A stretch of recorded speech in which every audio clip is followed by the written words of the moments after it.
Morning, e-bikes and scooters. This has been a topic we've been talking about for a while now. Yeah, viewers have reached out to us with their concerns over these vehicles. Yep, we recently got an email from a viewer talking about seeing an increase in kids, they say, riding e-scooters and bikes. And she goes on to say, I've observed them not looking to see if it's safe to cross before zooming across roads, speeding past people walking on sidewalks, zooming through school zones. This is becoming a big problem, she says. I'm so worried someone is going to get hurt or worse, and I'm wondering what we can do now to hopefully prevent this.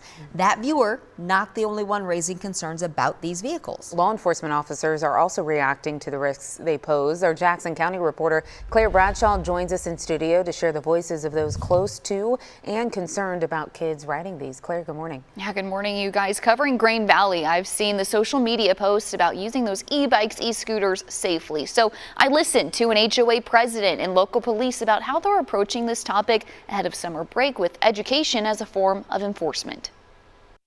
A few weeks ago, Grain Valley Police Department posted this graphic on Facebook about e-bikes.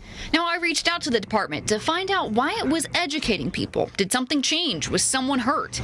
The answer was no, but they're finding more and more people are not aware of the laws surrounding these vehicles. Technology always moves faster than we can keep up with, especially with electric vehicles. Captain Joseph Christensen says the ordinance can be broad, but it breaks down to the capabilities of the bike or vehicle.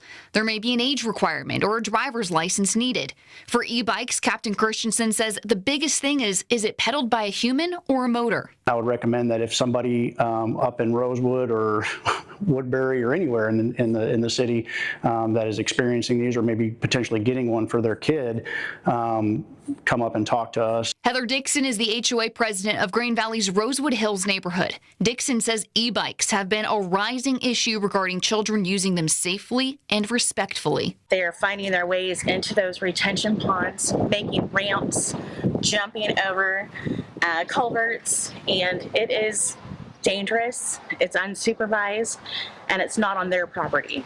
Dixon and police are on the same page. We constantly are getting complaints on it, but we're also constantly out there doing what we can, number one, to educate. More conversations need to be happening with the children and parents. More communication about it. I think with school getting out shortly, parents need to be aware that this major transition is coming. Grain Valley Police Captain Joseph Christensen, who you just heard from, he said that Grain Valley's ordinance is in alignment with the state statutes, but the city is in the early stages of looking at possibly updating that ordinance. I cover Eastern Jackson County and want to continue looking into the use of e-bikes and scooters in this area. I've already identified a couple topics I want to look into. So that means if you have an idea about this, a question, a concern, or just another story idea, scan this QR code or just email me at claire.bradshaw@kshb.com. Guys, something else I thought was really interesting. Grain Valley Police said there are school resource officers in the schools having these conversations with these kids saying, hey, if you're riding that e-bike, did you know you need a driver's license? You're too young. You can't ride them on the sidewalks. Yeah. Things like that, trying to meet them where they are. That's huge. It's so important. Not knowing and getting in for their kids, you know? Right. All right, good conversation. Thank you.